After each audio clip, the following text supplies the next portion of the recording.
Alright, where are we? Okay, we're still a little bit behind from the delay, but we got the script mostly finished up. The audience should be here in like a couple of hours or so. So as long as there's no more delay. Behold the mighty TV! Here he is, the biggest delay of them all. Where you been, GB? I haven't seen you all season. I have been searching far and wide across the lands to add new wisdoms to the Booble! That still looks like it was drawn with the circle template. Alright, I got a couple of minutes to kill, so I'll bite. What's your wisdom?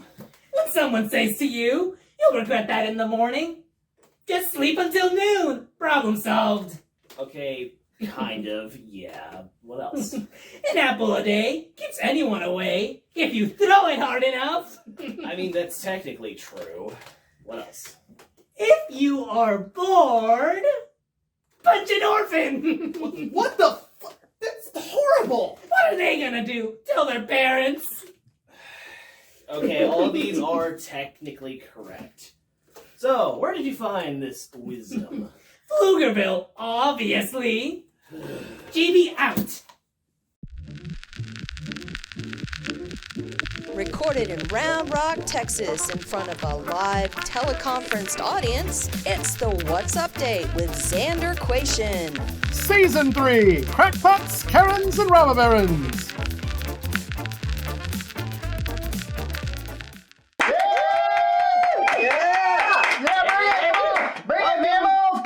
Shut up, Craig! Shut up. Anyways, welcome to the What's Update. I'm Xander Quation. Let's get started.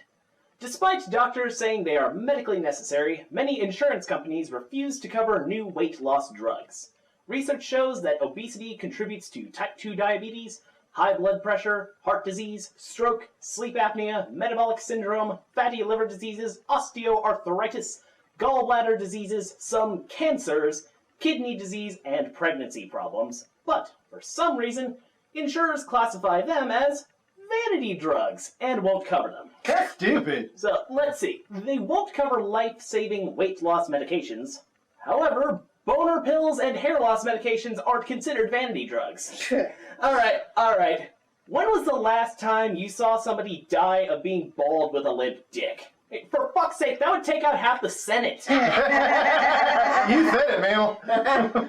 According to the U.S. Center for Disease Control, 31 cases of monkeypox have been confirmed in 12 states and the District of Columbia. Monkeypox spreads through large respiratory droplets and contact with bodily fluids or lesions of an infected person.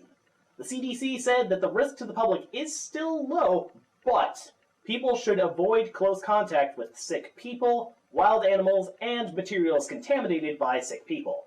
Remember, mis amigos, when in doubt, just say, "Keep your filthy paws off me, you damn dirty apes!" Anyways, British Prime Minister Boris Johnson, Trump with a job, recently survived a no-confidence vote over his and other Tory MPs' parties at Downing Street in the middle of the COVID pandemic lockdown. Great. I'm not surprised, really. We've seen some of the crazy shit the British will put up with. Hell, look at their food. I beg your pardon, Mum, but I have no confidence in your bangers and mash, and even less in your spotted dick. Just look it up, guys. Somebody should also put in a vote of no confidence for Johnson's barber. Seriously, even his hair looks boiled. That's a stupid-looking mammal. Indeed. Finally, you say something correct and, coherent. That's Tesla's smart Elon Musk, the rich ex-boyfriend Amber Heard probably didn't beat up, said some very anti-worker things recently. Musk hates remote work and expects executives to spend at least 40 hours per week in the office. Striking a nerve. That's about done. He also suggested firing at least 10% of Tesla's workforce at a time when Tesla has the car industry's highest number of workplace safety violations. For the past 3 years, Tesla has had more infractions and fines than all other U.S. automakers combined. Damn. I mean, with all that said, he should just change the company name from Tesla to Edison already. Yeah, this is your daily reminder. fuck Edison. Yeah, fuck Edison! This has been a PSA from the What's Update with Xander Quation. In an interview with a local radio station, Missouri State Representative, prospective Republican Senator, and three-piece suit that should really get that mold checked. It's looking pretty gross. Billy Long blamed the rise in gun violence not on guns, but on women's bodily autonomy. What? What? Yep. I shit you not. That's stupid. Long said, quote, "When we decided it was okay to murder kids in their mother's wombs, life has no value to a lot of these folks." Well, I mean, he's got a point there. They just haven't been following the rules. Everyone knows you only attempt to end the offspring after it's finished kindergarten. Oh, that's harsh, mammal. How is it different from any other time, Craig? Yeah, you know. Now, while we're on the subject of children and guns, I know some really fun stuff tonight, people. Yeah. Recently, on the conservative podcast The Charlie Kirk Show, Kyle Rittenhouse, the Kenosha, Wisconsin shooter, claimed he would be attending Texas A&M in the near future. No way. A&M spokesperson Kelly Brown, however, released a statement saying that there are no records of his enrollment for the summer or fall semesters. Zing. I mean, I never thought I'd say this in my life, but good job, A&M? Go Aggies. Good on you, mammal. Let's not take it too far. But honestly, despite our differences, I think UT and A&M can both agree that the only college with low enough standards for Dollar Tree Rambo over here is Oklahoma University. I mean, it's not like OU's reputation has any further to fall. Low standards, mammal. Indeed. Accurate. And now, Georgian Old Queef, Marjorie Taylor Greene, hired Milo Yiannopoulos as the 37-year-old ex-gay former Breitbart editor who was once disinvited from CPAC for condoning pedophilia Ugh. as That's an gross. intern. Wait. The pro-Trumpers and the QAnon guys have been screaming bloody murder about pedophiles, and now this literal pedophile-pandering terror twink is stealing internships as well as childhoods? Terror twink. Ugh. Hypocrisy. That is hypocrisy, mammal. Asked for comment, Taylor Greene said, "So I have an intern that was raped by a priest as a young teen, was gay, has offended everyone at some point, turned his life back to Jesus and church and changed his life. Great story!"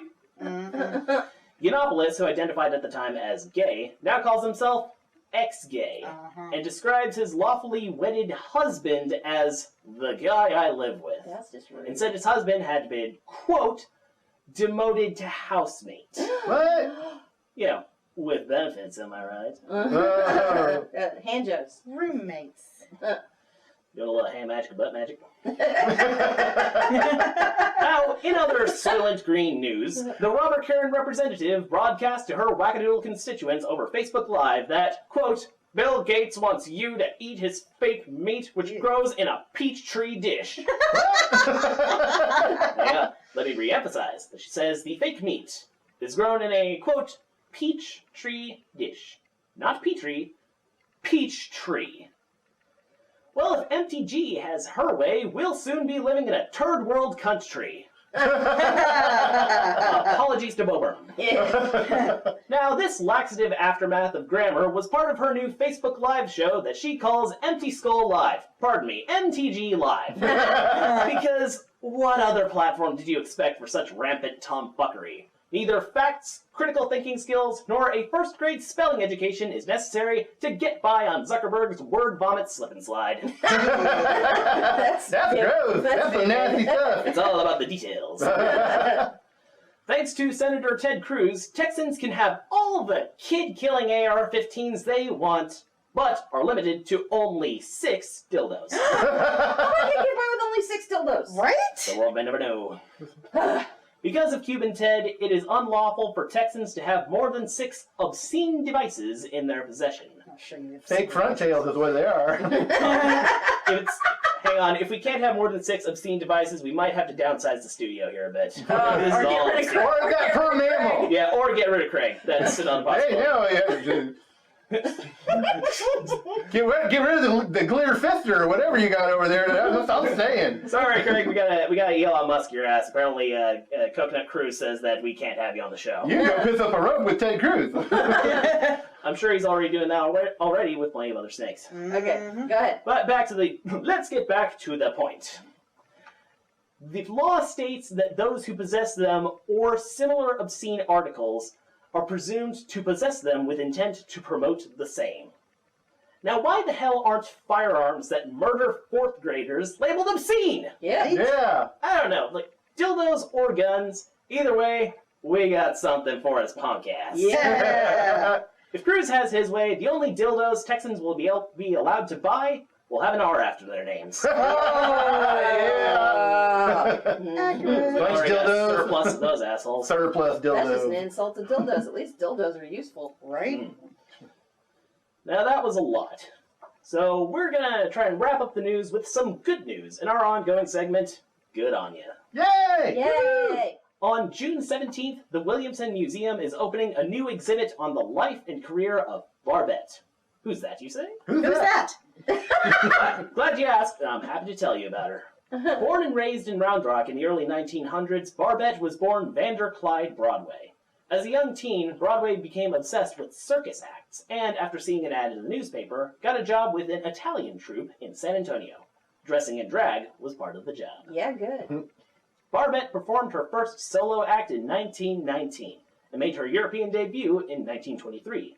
Dressed in a women's ball gown, she would trapeze across the stage. Then, midway through a striptease, she'd rip off her wig, reveal a manly physique, and end the show to the sounds of a gasping audience.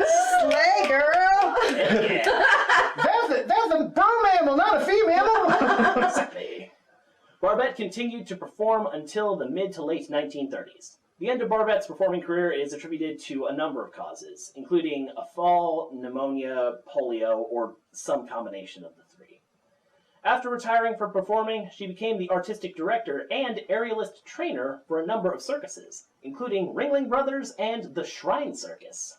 Barbette served as a consultant on a number of films, and was hired to coach Jack Lemmon and Tony Curtis on gender illusion for the 1959 film Some Like It Hot. No, I saw that movie. That was pretty good.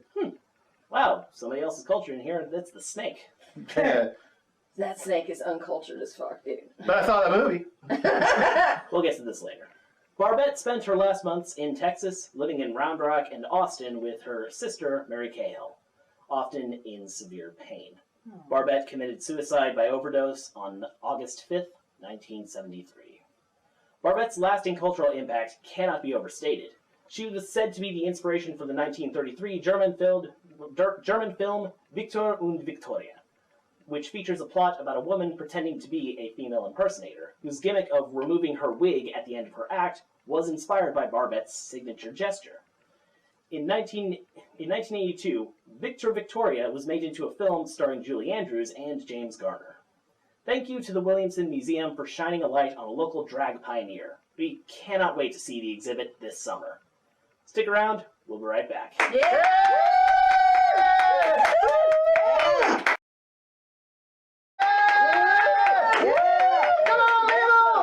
Welcome back. A while back, we interviewed a performer I will not name. The interview went sideways almost from the jump.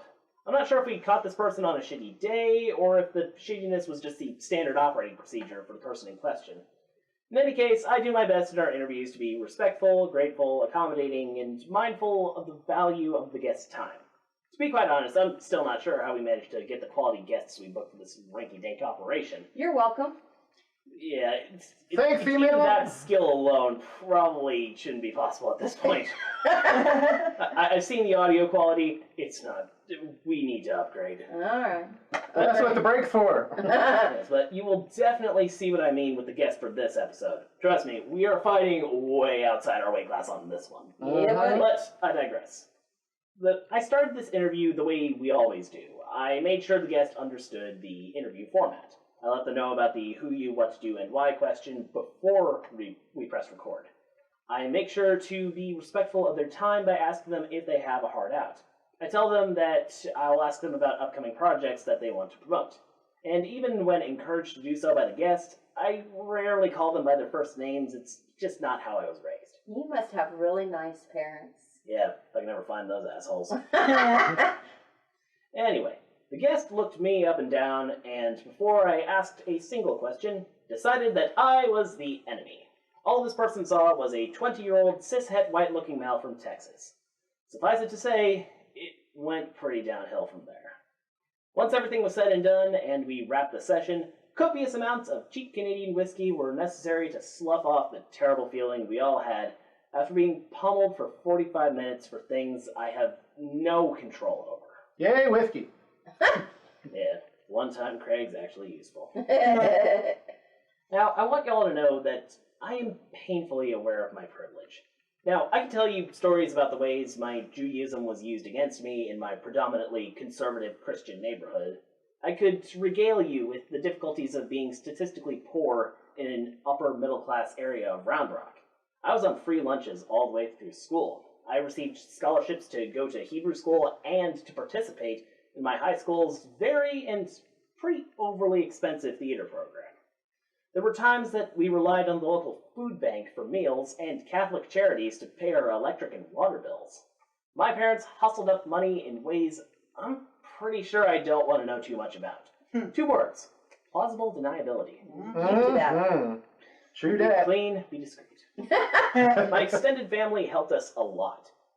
We spent a lot of years teetering on the edge of one disaster or another. Now, I know that the demographic circumstances of my birth afforded me unearned advantages that other kids from families of color in our area that were quite well off financially, while we're on the subject, would simply never have.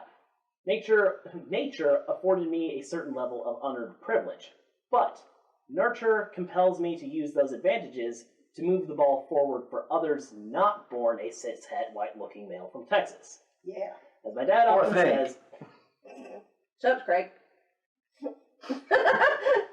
As my dad often says, the best exercise for your heart is to reach down and help somebody up.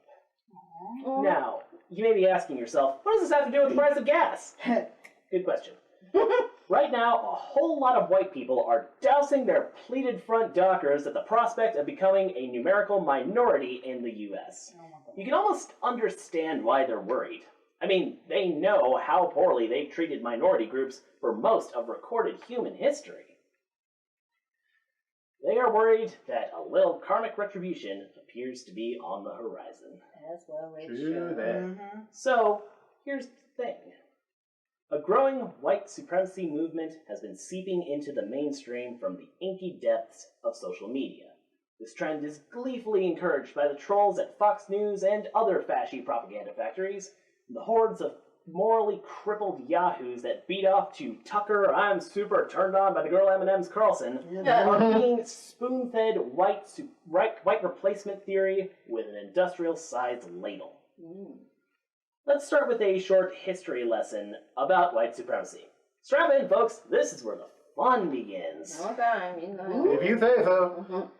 This belief system presumes that white people are in all ways superior to people of color, and as such, they have a given right to dominate non-white people. You all look alike to me. Shut up, Craig. We're not talking about reptile supremacists, dumbass. Better Adherents not. of this twisted philosophy are literally fighting to maintain the power and privilege that has been historically executed to benefit white people. And yeah, I meant executed. This wackadoodle idea is rooted in a type of fully debunkable scientific racism that was used to justify European colonialism. Now, picking up the racist ball and running with it are neo-Confederates, neo-Nazis, and the so-called Christian identity movement.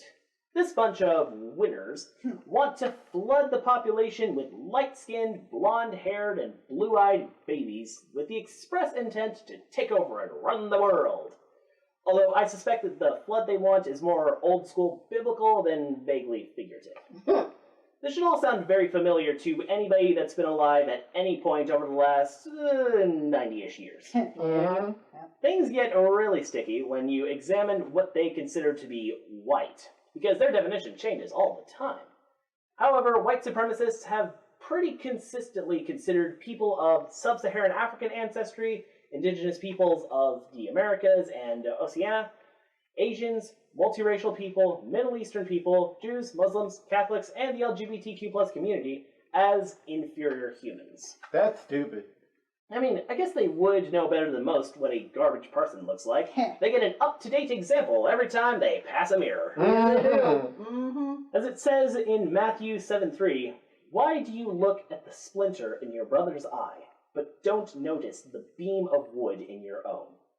Wait, did I just quote Christian scripture to make a point? Did you? Yes, I did. I'm gonna call you He's Rabbi. a sneaky boy. I'm gonna call this By Rabbi. fire and all that stuff. Yeah. It's very bear-like. Watch the previous special. Anyway, taken as a strictly political ideology, white supremacy seeks to impose and maintain cultural, social, political, historical, and/or institutional domination by white people over non-white people. This ideology has been actualized through socioeconomic and legal structures. The Atlantic slave trade and Jim Crow laws in the United States, the White Australia policies from the 1890s to the mid-1970s, and apartheid in South Africa are all examples of government policy dictated by white dicks, or, probably lack a dick, because that might explain a thing or two. Ew. Sad front tails. Indeed. Additionally, this ideology is made flesh in the so-called white power social movement. You've seen their super not secret hand gesture on politicians, police officers, CEOs, news presenters, performers, and at least one president. Yep. Stupid Since president. the early 1980s, the white power movement has been committed to overthrowing the United States government and establishing a white ethno-state using paramilitary tactics.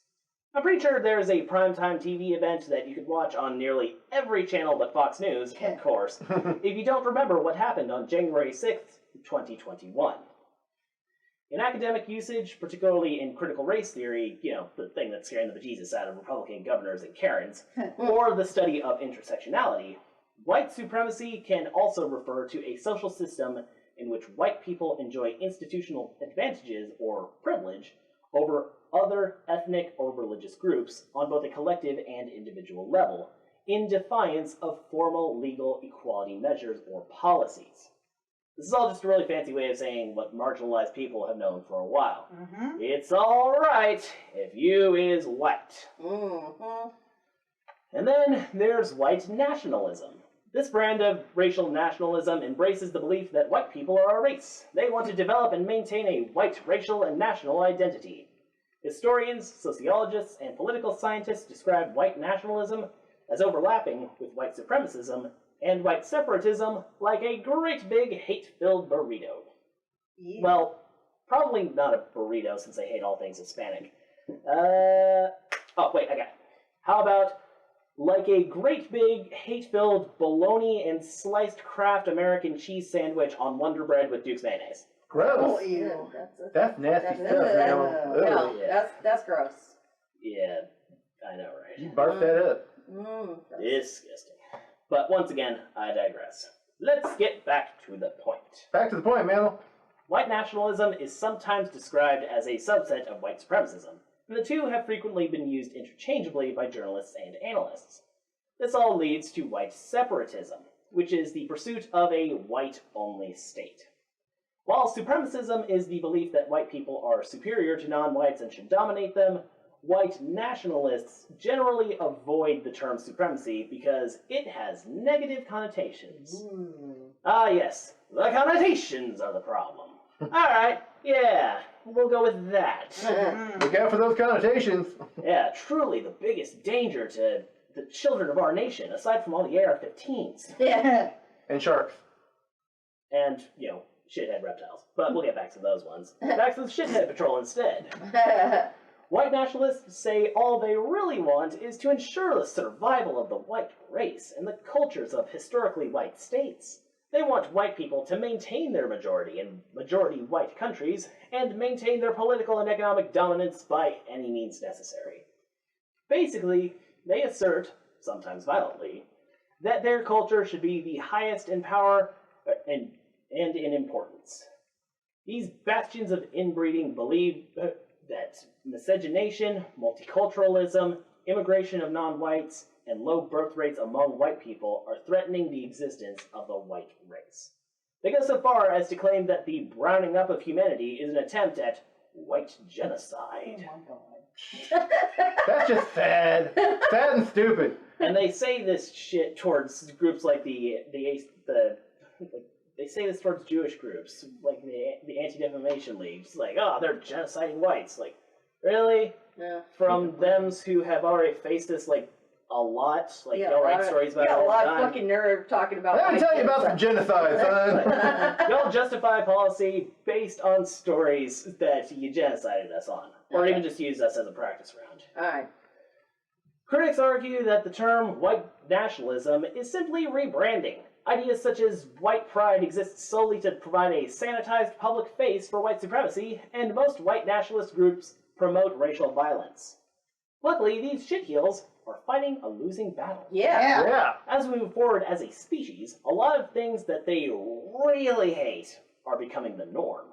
Let's start off with miscegenation, or as a non-dickweed would call it, make babies with whoever turns you crank. Yeah. But always remember that consent is key. Yes, Never sir. forget that. Science predicts that as more people are able to easily move around an increasingly interconnected planet, what we now consider to be whiteness will eventually be an anachronistic anomaly. Yeah. Cool. Keep that gene pool churning, in my opinion. It makes some pretty extraordinarily pretty people. You. Mm-hmm. For mammals. Stop, Craig. Craig, I'm gonna tell you this straight to your face. Shut the fuck up. Next on their big butthurt list is multiculturalism. Frankly, kids, on this one, I am at a loss to see what the big stink is. Multiculturalism has allowed us to have so much cool shit. Have you ever been to an Asian Latino fusion eatery? Yes. Y'all ain't lived until you've had a teriyaki chicken burrito with black beans, fried rice, and kimchi. Mm-hmm. And while we're on the subject of food, two of my new obsessions are Venezuelan and Vietnamese cuisine. Arepas are choice AF, and boluklak, or shaken beef, is almost as good as bun ba hue, or spicy hue style noodle soup. No matter how you pronounce it, that is some good fucking soup. That's good soup. Also, let's not forget one of the greatest gifts to all yumminess, Tex-Mex. Oh, hell yeah. Seriously, what's wrong with multiculturalism? How can any reasonable person have beef with a policy or practice that gives recognition to or accommodates the cultural needs and contributions of all the groups in society, especially minority or marginalized groups regarded as having been neglected in the past? Like snakes. Shut up, Craig. Sure. I don't know much about what an average mouth breather or gun humper is into, nor do I want to, if we're being honest. But I happen to really enjoy learning about what folks from other places like and do. For example, a lot of backbirths got their jockeys in a twist over the colorblind casting on Netflix's Bridgerton. Yeah, like they were really watching a costume drama produced by Shonda Rhimes about Regency-era aristocrats shopping for future Lord and Lady Baby Mamas. Sure, you were actually going to watch that anyway. Sure. Alright, back to the point. I thought the Charm sisters were smoking. Not only were they captivating to watch, but those ladies had spark, wit, grace, and player agency. Second, their addition to the show just made me want to learn more about Desi culture than tikka masala and henna wedding tattoos. More tangentially on that subject, these same sad-ass fuckfaces that had nothing better to do than review bomb Ms. Marvel on Disney Plus because it stars the absolutely adorable Muslim Pakistani-Canadian actress Iman Vellani. Oh, she's awesome. So Yeah, cute. she's amazing. She's adorable. That young lady is That's an a sweet effervescent female. bundle of awesomeness. And those white bread shit slingers can bite my shiny white ass. It is pretty shiny, but don't ask me why I know that. Costuming. TMI. Mm. Where was I I? ain't biting that. Where was I? Even Craig wouldn't bite that ass. Pakistan. Bridgerton. Wait, no, before that. Shithead. Multiculturalism. Ah, yes, multiculturalism. Back on track. This leads to another white supremacist dog whistle. Immigration of non-whites. Now, I grew up in Central and South Texas. Non-white immigrants are the backbone of my state, in addition to doing a lot of the jobs that Bubba the Maggot wouldn't soil his dickies over. They are also my neighbors, my teachers, my co-workers, and my friends. Most of my dad's doctors at the VA are Indian or Pakistani, and he loves his VA docs. Bridget's favorite grad school instructors have been African, Indian, and Korean. Shit, y'all, I live near Dell headquarters. It's the many colors in the Swanasa rainbow up in here in Round Rock. Now, Swan what, I hear you asking? Swan what? Swan what? Swan what? Swanasa is a English language acronym referring to the Southwest Asia, North Africa, and South Asia region. Oh, I know those places. Education is never wasted, folks. It is on Keep Craig. learning and stay curious. Stay in school. Education's completely wasted on Craig. Yes, we have one counterexample. Anyway, the point is that Stay in non-white immigrants work their asses off. They add color and texture to the tapestry of our collective experiences. That's a nice looking Our tapestry. melting pot, if you will. Anyone who has a problem with that must be pretty damn insecure about their own contributions. You said the quiet part out loud. Tiny front tails. And while we're on the subject of insecurity and tiny front tails, the other load-bearing pillar of white supremacy is their concern with low birth rates among white women. To hear them talk, white women not having enough babies is threatening the very existence of the white race. I wonder if they ever stop to consider that maybe women just don't want to make babies with them. Have you seen these dipshits? I wouldn't fuck them with Ted Cruz's useless dick. Or even one of those dildos he's trying to keep. Precisely. So, where does this leave us? What does it all mean? First, I think I could say without any hesitation or reservation that white supremacy as a belief system, a political ideology, and a lifestyle is absolute trash fit only for garbage humans. Yeah. Yes, sir. In our previous episode, we talked about the 50-year cycle of violence and how people are acting out on their collective grievances in very public ways. Your eyes are not deceiving you. These degenerates are getting louder and bolder. Their brazen disregard for simple human-like behavior is getting worse, dangerous even. If history plays out as it has in the past, these idiots will slither back under their rocks for another 50 years or so.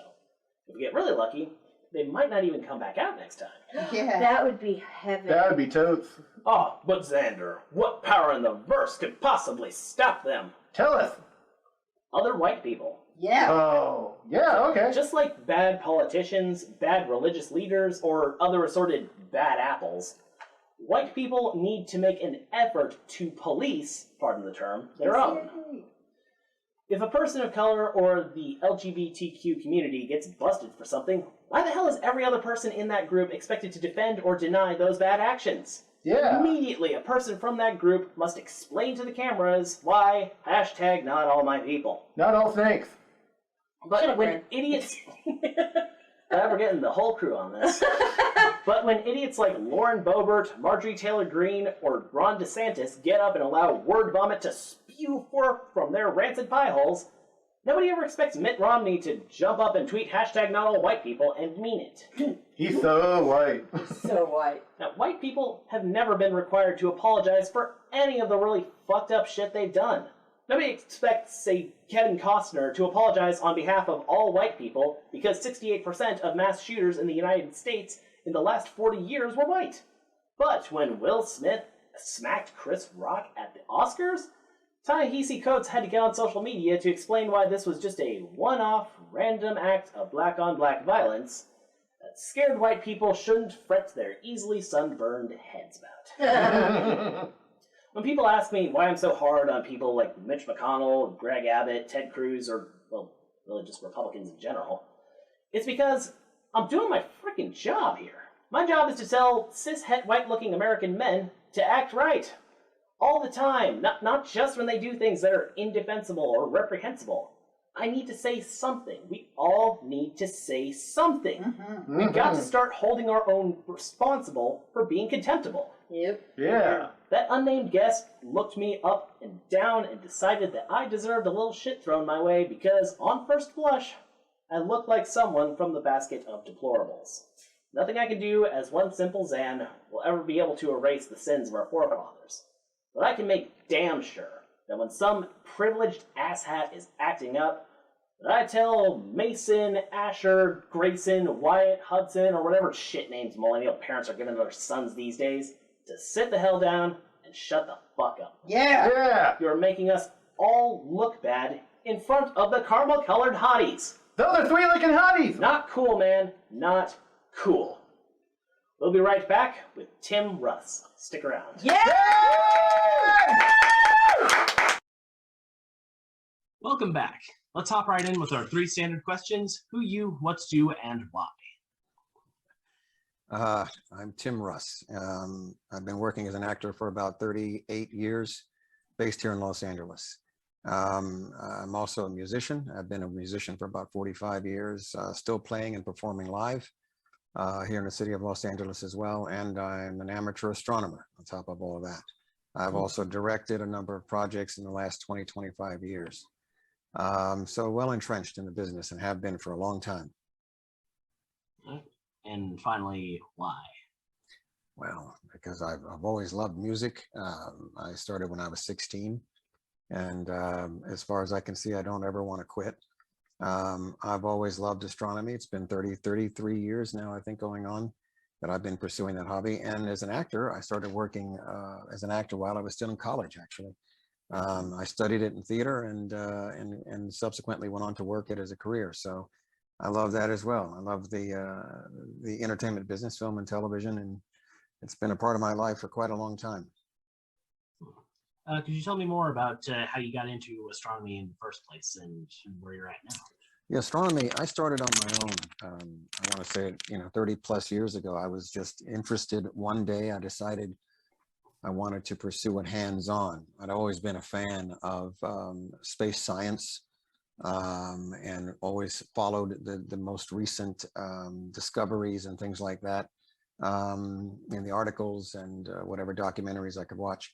And I decided, well, one day I'm going to pursue this sort of on my own. I wanted to take a look at the planets primarily and find a telescope I could use to find that. So I went out and bought a very small but very easy to use telescope just to get familiar with the night skies, constellations and things like that over the period of a year, because at that time they didn't have computerized telescopes available for consumers. So everything was manual, everything was by memory. And so I just went out and started working with a small telescope and learning the night sky, and then from there just sort of progressed into larger and larger telescopes and more sophisticated ones over the years. Still pursuing it again as we speak, full time. Yeah.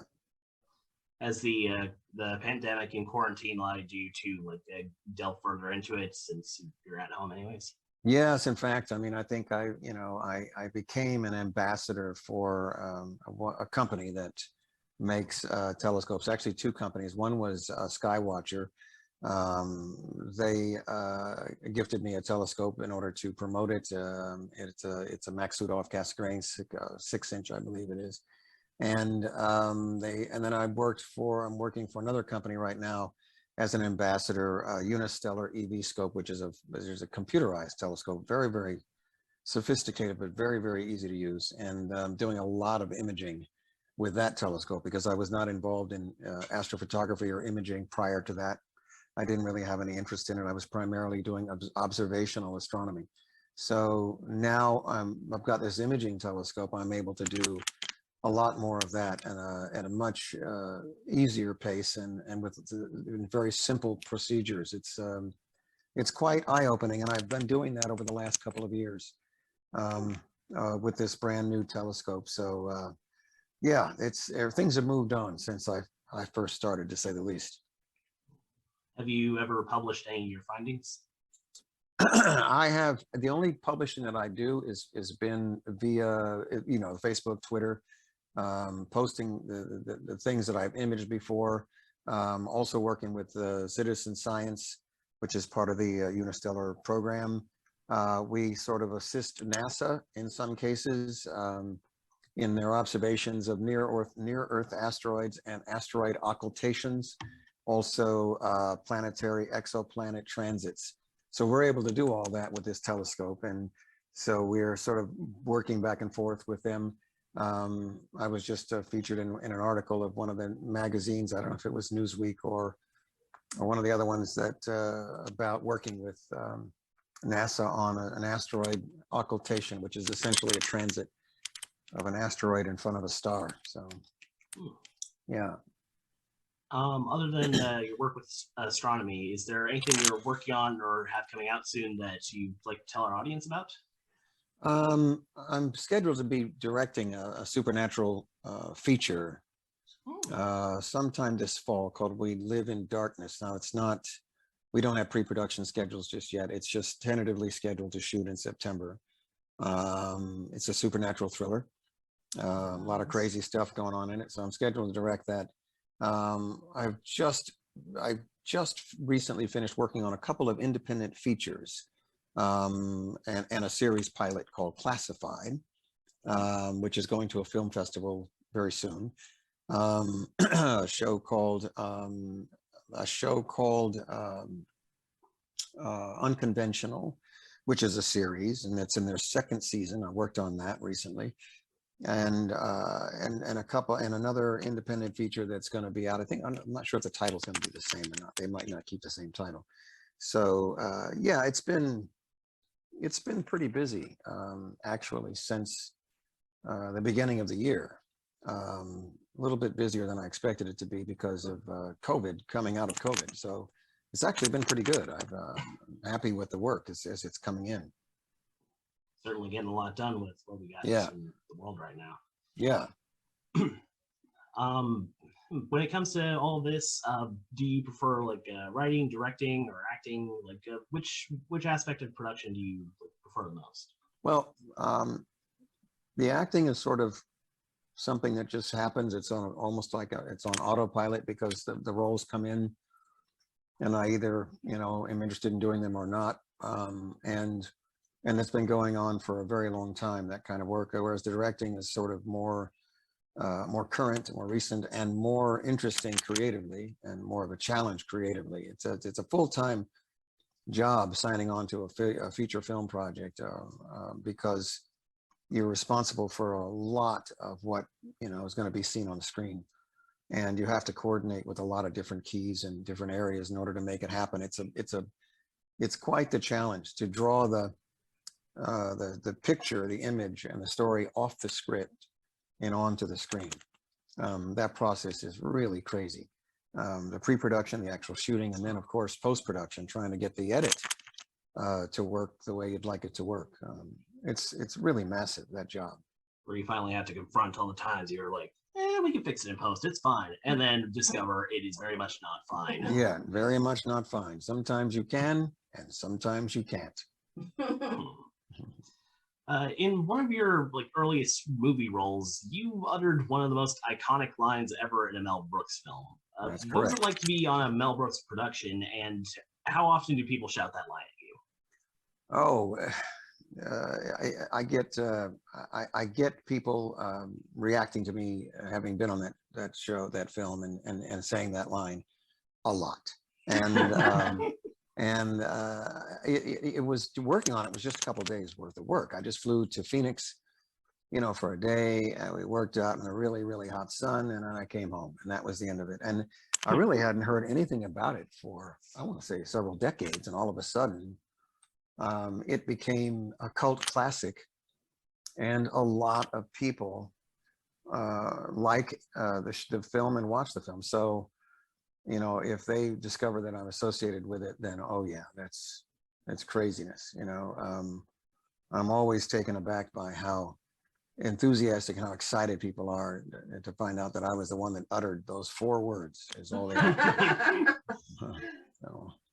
I can see how the Mel Brooks films have sort of became a cult classic, because you definitely could not make those films nowadays. No, you could. If it's Brooks, he has a style, which is more based on, sight gags and sort of vaudevillian broad comedy. He was planning on making another one. He has a script for it already, but I don't think the studio wanted to slap down the money that it would take to do it. And that's what I actually spoke to him about it a few months ago. Or it was actually just before COVID hit. I actually ran into him in Beverly Hills, and he said that he didn't have a script, but the studio does not want to spend the money on it. So go figure that. It can be done. It can absolutely be done, because you now have 6 other films to base your parodies on, and you can combine all 3 You can do whatever you want in a Spaceballs sequel at this point. Literally, you can do anything you want and get away with it because it's a Spaceballs parody. You couldn't go wrong. Especially as the sci-fi genre has expanded so much in recent years. No, you're not only that, but everybody knows Star Wars, and most people have seen all of the movies by now. And even if they haven't, you know, they'll still get it. There's enough of a backstory, enough of a memory of the first three that you could just go to town on it. I mean, because he does inside jokes, he breaks the fourth wall. There's all kinds of stuff that you can use that, you know, within the context of the actual Star Wars lore, as it were. You can't even, you could be there for, you know, a year with all the gags that you could put in there, trying to figure out which gags to keep and which ones not to keep. Seriously, I mean, and literally any angle, any perspective, any joke, any version of a joke that is in that film, once that movie is going, you know, they do all kinds of crazy stuff. He did all kinds of crazy stuff in Spaceballs. He did the same thing in this one as well. It would be pretty interesting to see how he would take the piss out of the sequel movies and of course, especially the TV series. Just like, okay, what can we do here? Yeah, I mean, he could go after any and all aspects of that franchise, because there is a mountain of material that's available right now that wasn't available when he did the original. So there you go. It can be done. I'm just waiting on that and History of the World Part 2. Oh yeah, that I think they're doing, which is again, I love a good satire, and I love satire based on, you know, the references that you have and that you can, you know, that in terms of history, for example, those would be great, because I guess a good chunk of people are aware of some aspect of history that they could get a few laughs out of it if they're going to parody it. You know, I don't know where he's going to start or what he's going to cover, because he covered a lot in the last one. So yeah. I don't know what part of history he's going to go for or how far he's going to come forward, you know, as far as history goes. Particularly looking forward to Jews in Space, after we refer to as Space Elvis. Space Elvis. Switching gears a bit, like getting back on track for your career, you've done a lot of voice work for video games, and actually my dad just met your character in Horizon Forbidden West. How does voice work compare to film or TV roles? Voice work is very different, because if it's just you and your voice, you have to put in a lot more nuance and emotional sort of eddies, as it were, in the reading, because it's not your face on camera. There's no reaction that a camera can pick up, because it's just your voice. So you really, from the very first word of a phrase or a sentence, you have to really come in with the intonation and the nuance, the emotional nuance and inflection, in order to convey what that attitude is of the character. What mood are they in? What attitude are they conveying? What, you know, what frame of mind are they in? How are they reacting to the line just before it, the character that's speaking to them? You know, what their motivation is. That all has to be in the voice. So you really have to focus much more intensely on how the line is read. You know, whereas on television and film, it's not nearly as intense. Voiceover, that is the biggest trick about doing VO. Seems like you're having to get all the delivery of an entire stage play, but using only your voice. Yeah, you're conveying a much wider, a much wider range of emotion and things in the vocals. And it may only be 3 words, but in that 3 words, you have to get all of this stuff packed in there, because people can't see you. They can only hear you. So you're deprived of the one sense of sight. Instead, you have just the ear. So the ear has to pick up all of that. You know, whatever the nuances is in the attitude of that character have to be. If he's irritated, if he's not sure, if he's, you know, upset, if he's, you know, contemplative, if he's, you know, all these little sort of subtle things, you know, and depending upon the project and the director, I mean, they can really work you on those lines to try to get 3 or 4 different versions of each line, you know, so they can work with them in post and decide which ones they like. Interesting. People in my age range probably know you better as the principal on the show iCarly. Yeah. How did that job come about? Oh, I just read for it. You know, I went in to read for that show. It was about 4 or 5 years after I got off Voyager, so they brought me in to read for it. It was a recurring character, and Dan Schneider liked me, and he hired me for their gig. Man, I mean, most of the roles that I've done have just been from going into to interview for them or read for them, and recently, in recent years, more often there've just been straight offers from the producer or casting for me to play the role, and checking on my availability. But generally, it's just reading for the shows. You know, Trek was the same way. I just read for the parts. You know, I didn't have any inside track. I didn't know the producer personally. I wasn't, you know, friends or something like that with someone who, you know, just would call me because they knew me. Everything was just to mostly a read for or a straight offer from casting. And going back to Star Trek, I've kind of been holding off from the obvious, but you are best known for your work on Star Trek on multiple shows in the franchise. Yeah. And your bio said that you were a big fan of the series long before you played multiple roles on multiple shows. So what about Star Trek drew you to the material and made you a fan? Well, initially, when I think when they quoted me as having watched the series prior to being on it, when I was growing up, there were only 3 channels, and they all played, you know, 3 or 4 or 5 shows all the time, and Star Trek was one of them. So I can tell you as much about Gilligan's Island and I Love Lucy as I can Star Trek. I've watched all of them a million times. The Twilight Zone as well. So all those shows aired while I was growing up, and Trek just happened to be one of them. So yeah, I mean, in that sense, I was familiar with the show before I auditioned for it, which was probably to my advantage to have that background. I didn't have to go do a lot of homework, you know, to figure it out, because I was playing a character that had already been established in the folklore of the show. So I had to come on and get that character right, you know, it's out of the gate. And then over time, the writers would expand on the character and give the character a backstory and depth and all that stuff. So, so being familiar with the series, absolutely, it was an advantage for me to have that happen. And the original series, you know, the one thing that Roddenberry did was he told stories. He liked to tell stories, and Trek in general likes to tell stories. We like to, as a series, we get into stories. I mean, there's always compared to Star Wars, but Star Wars was never an live action series on television. It was a series of films.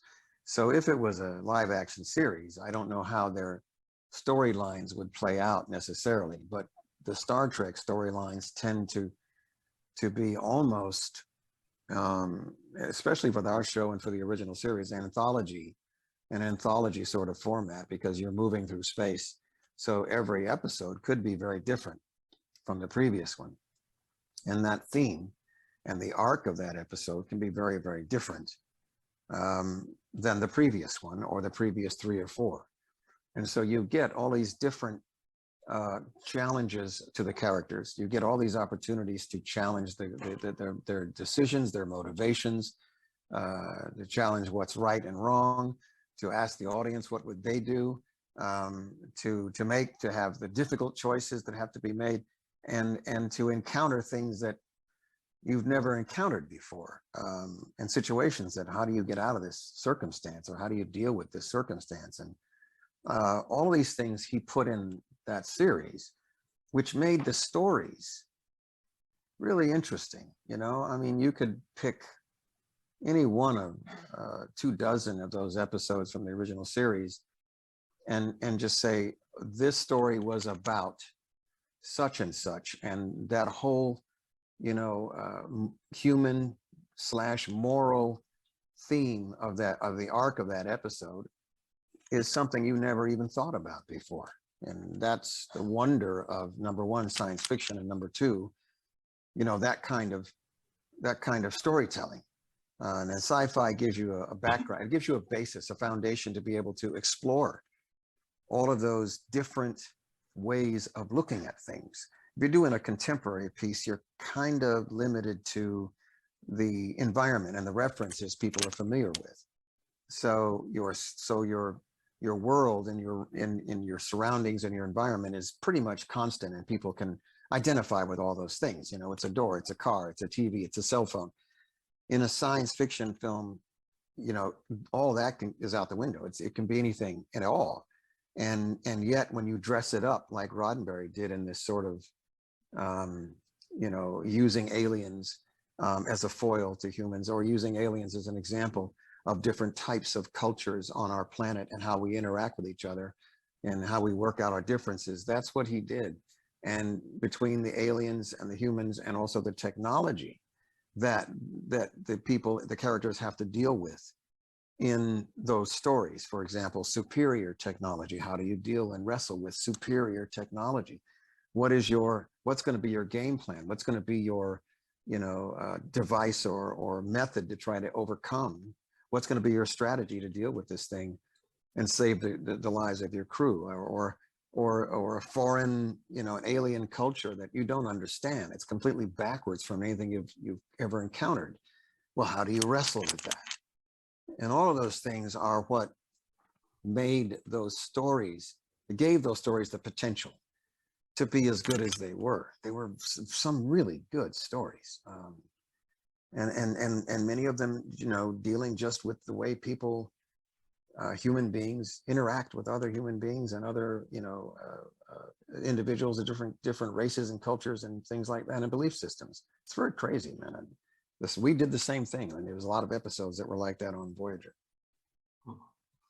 So in essence, it wasn't just a simple Monster of the Week setup, it was also more of a lesson of the week. No, it's not Monster of the Week, and it's not just, blowing up things in space and chasing other ships around in space. It's not that. It's not one simple bad guy against the good guys.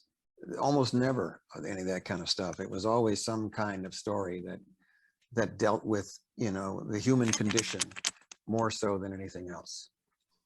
So do you feel that science fiction allows storytellers a unique opportunity or extra room to explore ordinary human issues? Absolutely. Science fiction opens the door to, really unlimited possibilities for storytelling. You can really open up the box, and talking about the Greeks, situation with how many, plot lines there have been and how there are, and that there are no new plot lines. Well, I think there are a lot of new plot lines in that genre.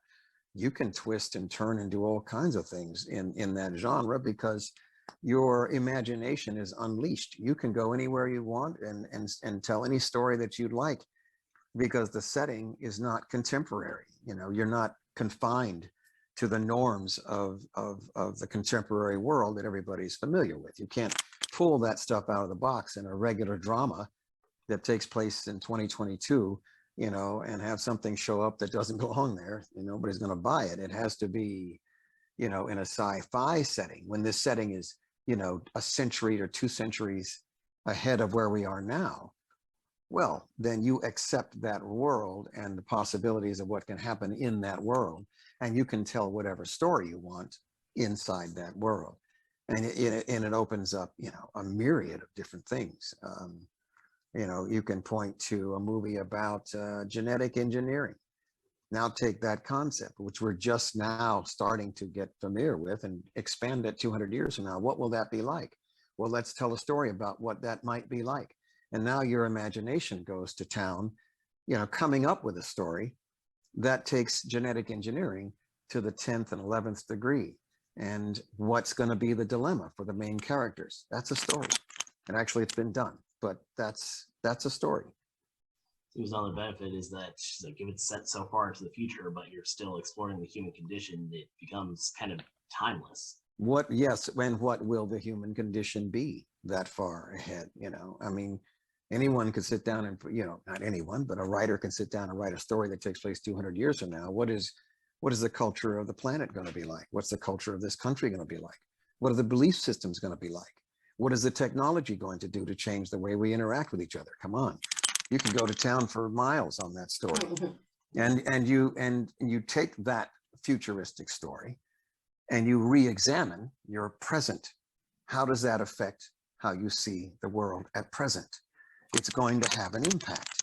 It's going to make you think about things.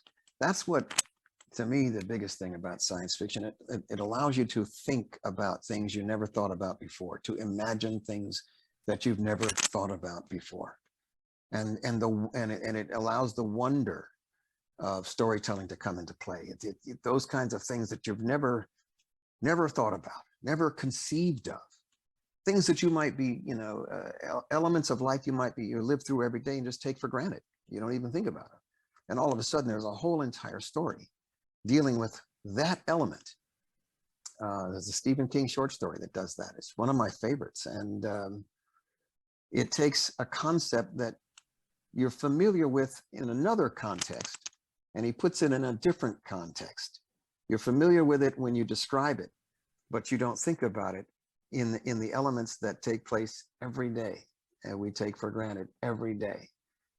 And it just it combines those two things, and boy, at the end of that story you realize that's what's happening. That's an amazing story. And that's the stuff that I feed on. I love that stuff. It challenges the mind. It is very wise. Yeah. I just switching gears just a little bit. I follow you on Twitter, and I must say your feed is amazing. Have you always been politically active in such a way, and have you ever considered running for public office? No, I'm not going to be running for office, man. That's not my job. Everybody has the DNA and the aptitude to do certain gigs. Some people are accountants, some people are engineers, some people are scientists, some people are politicians, and some people are just artists and painters. And you have to have an aptitude for public office. You have to have the DNA. That is a brutal, unforgiving landscape to try to pursue and to make a career out of. I've no desire to do that, especially I'm too old right now to do it. You got to be young. So at the end of the day, you have no desire to do it. I was not as much of an activist. In college, we were aware of what was happening, who was running for president and who we would vote for at the time. And I wasn't even active that much in terms of voting. I was living out of state, so going to school, so I didn't really pursue it as much. But we were aware who was running and what was going on. I grew up under Nixon. I grew up under then of JK, John F. Kennedy, and the Vietnam War, Lyndon B. Johnson, civil rights and all that stuff. We were, I grew up during all that time. There's a lot of turmoil, and the country was literally tearing itself apart based on issues. What I'm activist about now is compared to that, is the difference in what we have, and the divisions in this country are based on the belief in complete and utter fantasy, the belief in Earth 2, like another reality, alternative facts. I mean, literally spoken as if that's a real thing. Alternative facts. Dissonance. Well, yeah, is that the same as alternative gravity? I mean, you can't, how do you have a conversation? How do you have a dialogue or discussion amongst your citizenry about a topic when the foundation of the topic cannot be agreed upon, when the simple fact about the topic cannot be agreed upon? That is impossible.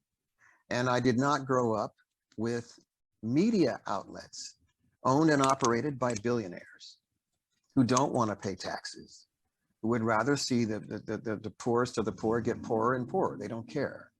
They want to keep all their money. They don't want to contribute to this society in any way, shape, or form. So they put their money into culture war media outlets disinformation, misinformation, or no information.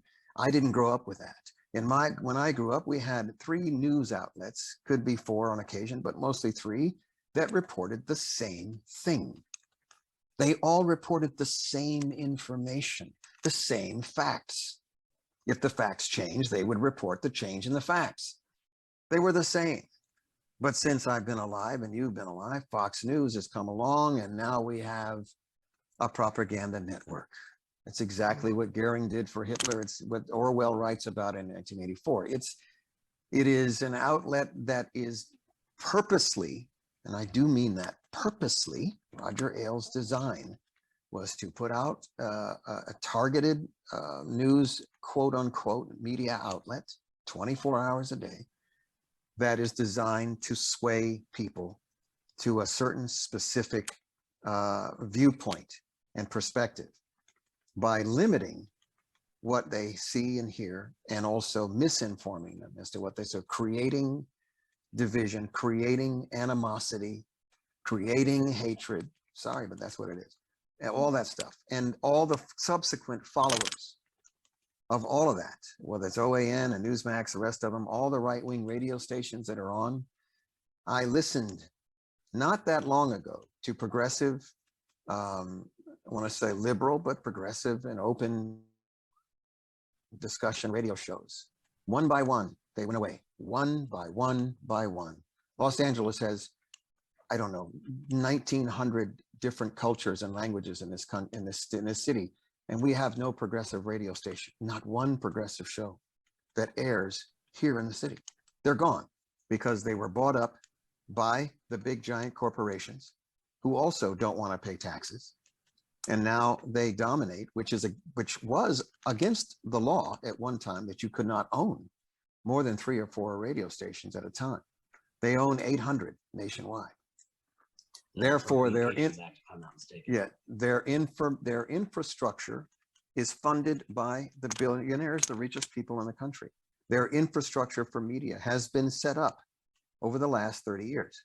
And now it is where it is. It's reached the apex of what it can do. And now it is poisoning the electorate. It's poisoning people's minds. I mean, growing up, yeah, they were tearing up the streets in anti-Vietnam War protests, and rightly so. It was a proxy war fought on foreign soil, and it was a losing battle. Civil rights, voting rights. When I was growing up, people didn't have the right to vote in some places, and we had to fight for that. People died for that. That's a solid, definable and recognizable issue. And so was the Vietnam War. This situation we're in right now is now we're dealing with people who are waiting in the cities on the streets for John F. Kennedy to resurrect from the dead and install a loser, twice impeached president. What the hell is that supposed to be, man? What is that? No idea. What in the hell is that? How do you have a discussion with anybody who believes in that kind of stuff? This is what we're up against. This is what is promoted, that people are dying in the hospital on a ventilator and deny that they are dying of the disease they're dying of.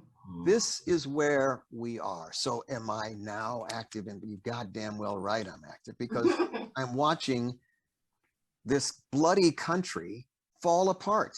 And you guys are on the front lines of this stuff because this is relevant to you today. You don't have a perspective to bounce off of. I do. I lived it.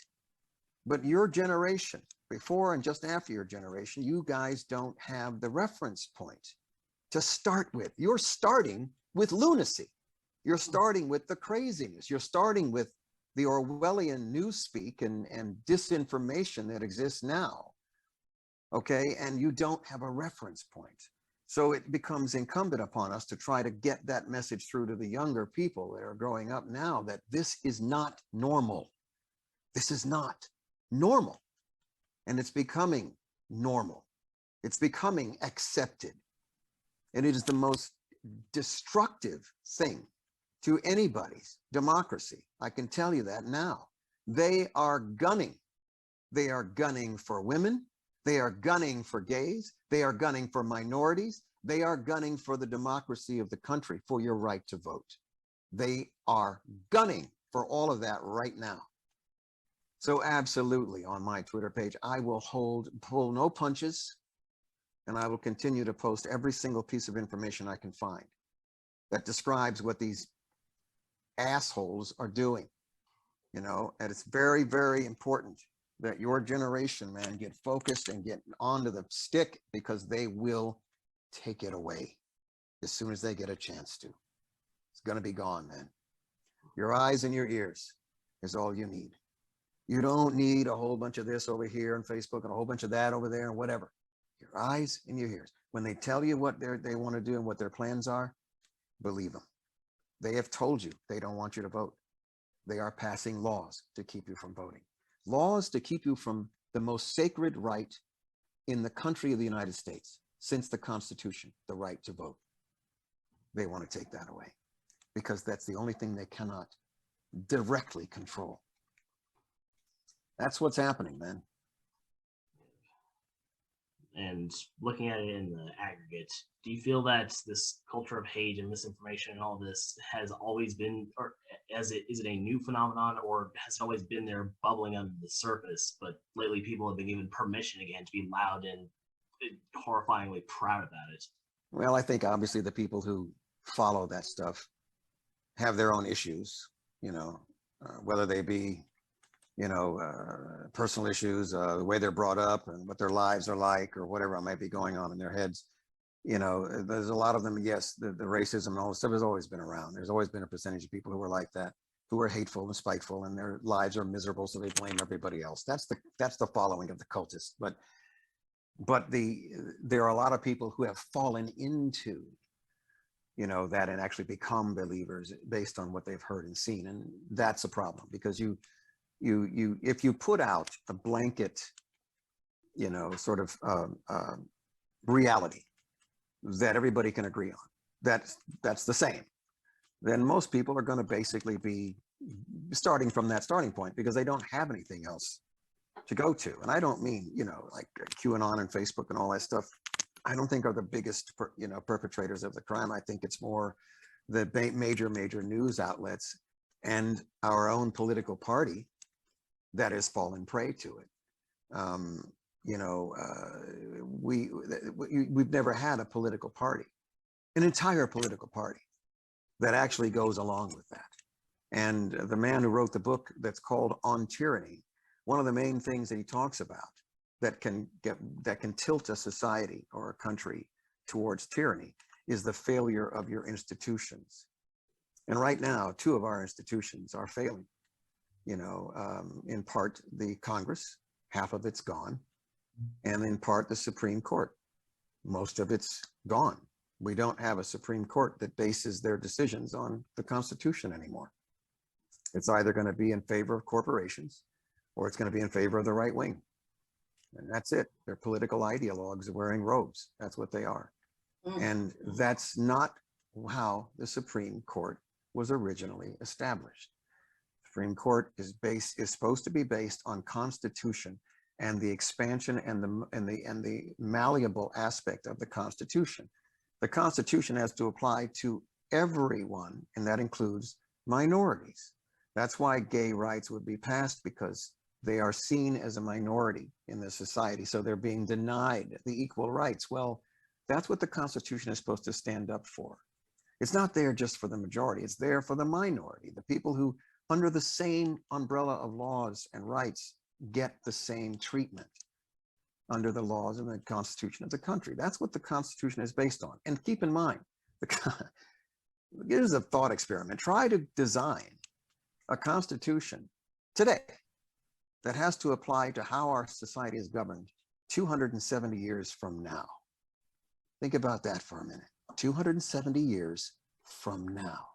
What will society be like then? Will androids be getting their right to vote? You see what I'm saying? This is what can happen in the future. And they put a document together 270 years ago to apply to now. Their minds would explode if they walked into our reality. But there's the document that still holds up because of the malleable framework that it's built on and designed for. But it requires people to be honest, people to be forthright, people to look at things straight ahead and not with bias. And here we've gone completely sideways. You know, they didn't expect us to elect a psychopath for president. They weren't anticipating that. They weren't anticipating somebody who was a complete and other malignant narcissist freak as a president, to run the country, to stand as an example for people, and the worst example of humankind ever designed. You couldn't grow it in a petri dish. Sorry. That's a fact, man. I don't care what anybody says. I don't give a rat's ass anymore what anybody says. You know, as far as in opposition to that. If they still are in that direction, then they can go on hell down the road, because I have nothing to say to them. They're lost. They're gone. It's over. It's done. It's finished. Okay. If you cannot see that and you refuse to see that, then you are just as bad as they are. Oh, I see. We insult them on a daily basis. Yes. Well, it is incumbent upon your, like I said, your generation and the word that you guys can get out at any point in time, anytime you can post, anytime you can do that kind of stuff, to point out the hypocrisy, to point out the contradiction, to point out the lunacy of it all. It's absolutely the worst. And so, yes, I do think that because of the media outlets that we've had in place, you know, Facebook included, you know, obviously, because on Facebook you can get all kinds of points of view on that medium. So yes, there are cuckoos on there, and yes, whatever, but there's also the other side. So I think it's been mostly, I think, the established quote unquote news media that's come out that is designed to, that has really affected and changed a lot of people's minds. If you travel across the country, as soon as you leave California, any one of the states in between, anywhere you go that's in a public place with a television playing, it's always on Fox News. I know, I've seen it. And therefore, that entire state, city, whatever it might be, they're all getting the same crap instead of listening to something else. This is the problem. You know, it's that we don't have the infrastructure for progressive voices, for the truth. We don't have the media infrastructure. David Pakman talks about it all the time. We don't have it. It's not built in. We don't have that. They have the infrastructure, and they've been working on it for a long time. They have been at this since the 1960s, if you really want to go back that far. They were against Social Security. Social Security was going to destroy the entire country economically. Oh yes, Ronald Reagan was a spokesperson against it when they were talking about passing Social Security. Oh my God. Medicare, oh, all that stuff, they're going to destroy the country because they don't like anything that has to do with the common man. Those people who runs the show go to every major city in every country, go to the tallest skyscraper in that downtown city and go to the top floor, the penthouse floor of that building. And that's who's running the show. And they don't want anything to do with you. They don't want anything to do with you and I. We don't count. We don't matter. That's the way it is, man. Those people are sick, all of them. They're sick. And they're the ones that have the money. They can pick up the phone, make a phone call, and get the congressman on the phone in 5 minutes. You don't think so? Guarantee they will. Any billionaire, Elon Musk, you think he can get somebody on the phone? You try getting somebody on the phone. You can't get shit on the phone. You're not going to get squat. You may not even get a recording, but they can get anyone on the phone in a second. And that's what's called power and access. And that's what runs the show. That's what runs the show.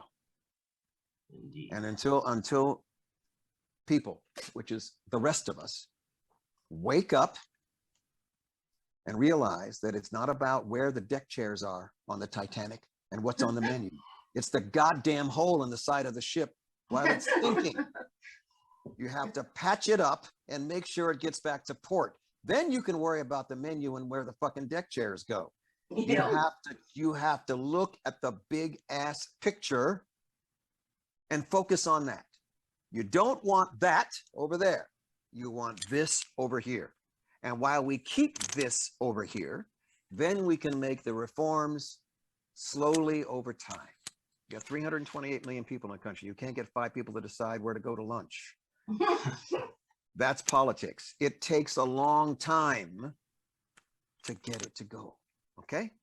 If you promise people utopia at 3 o'clock in the afternoon on Thursday, 3/4 of them aren't going to want it, because that's just the way fucking people are.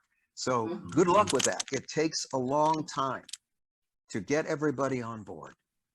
But the big picture, you can get a lot of people on board. The big picture is, we don't want that over there, which is the right.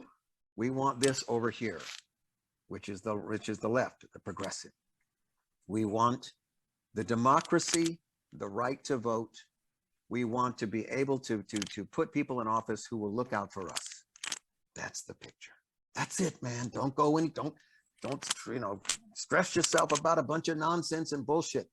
One little tiny thing over here or that you don't like. Screw all that. Big picture. That's bad. This is good. There's no gray anymore. That's over. It's that shit or this stuff over here that's good. This party, this side, it's a big tent. It's a huge tent. Yeah, we have some Republicans on our tent now. Big tent. That's where we go. Everything else is bullshit. You know, it's gotten really bad when even the former psychopaths are like, hey, wait a minute. This is even a little bit far from me. Shit, you can't. It's like I said, people are believing in Jewish space lasers and cannibals and God knows what. I mean, you know, you can't function as a society with that kind of nonsense running around. You certainly can't function with sitting representatives in Congress who believe in that shit. I mean, come on, man. Come on. Really? And meanwhile, I'm still just over here waiting for my check from the Jewish space laser. Like, they keep saying we got the money. Where's the money? I really need some new audio equipment, man. Where's the money? Where's the money? Yes, exactly.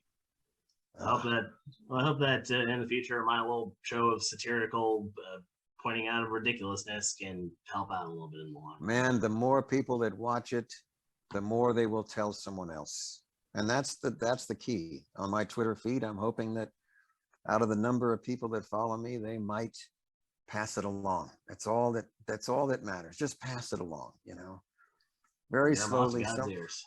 Some of these people, sometimes they come out of it, very rarely, and they usually do it on their own. They just come out of it. They wake up all of a sudden and realize they've been fed a bunch of nonsense. But most of them are not, and we have to overcome and overwhelm and dominate them until they all die off, for God's sakes, you know.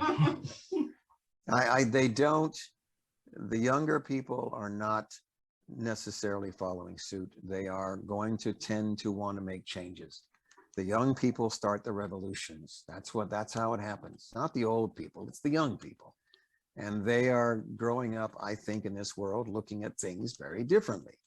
They're looking at television shows and commercials where, you know, there are multicultural characters going on, interracial characters going on, all kinds of things. Gays on it's all out there. They're growing up with all of this stuff, which is, you know, they can reach around the world and communicate with anybody on the planet. It's the older crowd, which Fox News basically targets, who want to go back to the 1950s. You know, in a sci-fi time machine movie, yeah, have at it, Hoss, but not reality. You can't do that in reality. We cannot go back to the 1950s. That's just not gonna happen, man. And that's what they are desperately trying to get to. I don't get it. I don't know why, but that's what they've been told. They've been told that, well, your country isn't the same as the 1950s. No, fuck no, it's not the same. It ain't gonna be the same 20 years from now. Get a goddamn clue. Jesus Christ, man, save us. I feel like I have learned more from you in the last 20 minutes than I did in the entirety of high school. But I know that you have somewhere to be soon, so I'd like to move on to like one last question. Yes, a little bit less serious. Yeah, a little bit for the last part. The big question that we're asking all guests this season: if you could bring back any 2 people from the dead for 24 hours, who would you bring back, and what would you do with them? If I could bring anybody from the dead for 24 hours that has passed away? 2 people, 24 hours. Wow. Boy, that's an interesting question. And you know, I'm such a history buff that the tendency is to want to reach way back, you know, at some point. There are several figures in history I would love to bring back. I would say I would love to speak to and meet Shirley Chisholm, who was a political African-American woman who was running for office back in the 1960s, and she was a major activist for democratic and progressive ideals. She was wonderful. She was an incredible force. I would love to have her to come back and just be able to talk to her. You know, I would, if I had a chance to talk to JFK, I would talk to JFK. It was amazing, the things he did and what he accomplished. I wouldn't mind having him around as well. And Abraham Lincoln, I would love to talk to him for just a bit as well. What he went through and how he held this country together during the most devastating time in our history was just amazing to me. I mean, what he accomplished and what he did and how he rose to the occasion was just remarkable. Would love to see that. Yeah. I think those 3 would be, yeah. I suppose bringing back JFK would also have the added benefit of being able to install, televised news thing and like, yo, QAnon, you think this guy's on your side? Well, yes, to also have him install Trump back into office, yes, while he was at it. Yeah, just as a side note. But yeah, it's always fascinating to me. Yeah, absolutely. That's off the top of my head. I mean, if I thought about it for a little longer, I might come up with a couple of different names. There's a lot of figures in history that I would love to have had a chance to meet face to face. But yeah, they would be cool. That would be very cool. All right. Would you bring back anybody who's like, aside from historical figures or anybody like that, would you bring back anybody just for fun? Well, I don't know. I think, yeah, I mean, it's possible. I mean, as a musician, I would love to jam with Jimi Hendrix if I had a chance. Oh, dude, that'd be dope. Yes, that would be very cool. Just to be able to jam with him for a minute, you know? That would be pretty sweet. That would be really sweet. I feel like that's probably a really nice note to end this on. Nice note. Yeah. Unintentional puns, everybody. Oh, God. So, Tim Russ, everybody. We'll be right back. Very good. Thank you very much. Oh, hey. Thank you very much for watching, and thanks for sticking around for Season 3. We're going to be taking a little hiatus, and we should be back in September, but stick around on the channel. We might have some stuff for here and TikTok. We'd like to thank our guest, Tim Russ, for just, holy shit. This, like I said earlier, we're fighting way above our weight class with these ones, so thank you very much. Be sure to like, share, and subscribe. As always, it is what it is.